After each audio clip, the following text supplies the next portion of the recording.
The Great Kilt is an ancient and important garment of the Scots. There has been a lot of controversy about the kilt, its origin, and dates of when it was worn. What we do have are some written information from documents and ancient portraits that show substantial facts that such a garment truly existed. Portraits show that the Great Kilt has been around since the 15th century. The Great Kilt was an important garment. It served two different purposes.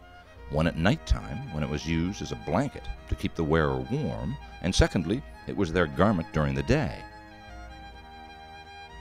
The Great Kilt was a large piece of hand-woven wool material, about 5 yards long and 55 inches wide.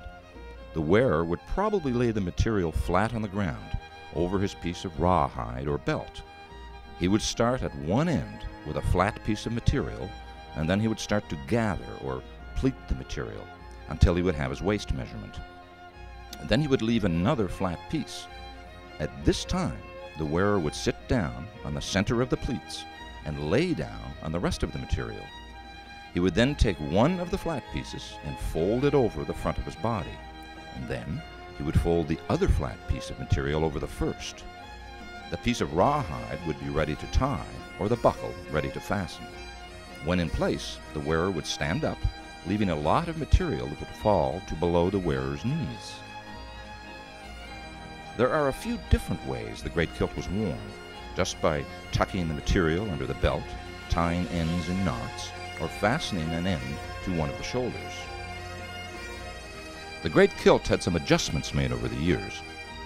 Belt loops were added so the wearer could pull a drawstring through instead of doing the pleating on the ground. And then, finally, it was replaced by the tailored kilt in 1792. The top of the kilt was separated from the bottom, and the pleats were sewn down, leaving that part for a plaid over the shoulder. Here at the Gaelic College, we still make the kilt in the traditional way. Our kilts are custom made for clients, and they can have the choice of 3 different weights of material, 11, 13, or 16 ounce. Kilts made at the college sewing room are all hand sewn, have approximately 6,000 stitches and 8+ meters of material around the bottom. Most of the tartans come in ancient and modern colors.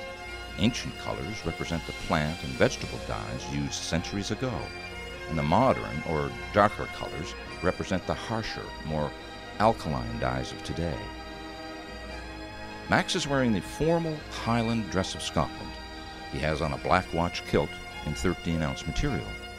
The black watch material is a universal tartan, which means it has been set aside with a few other tartans for those people who don't have their own tartan to wear.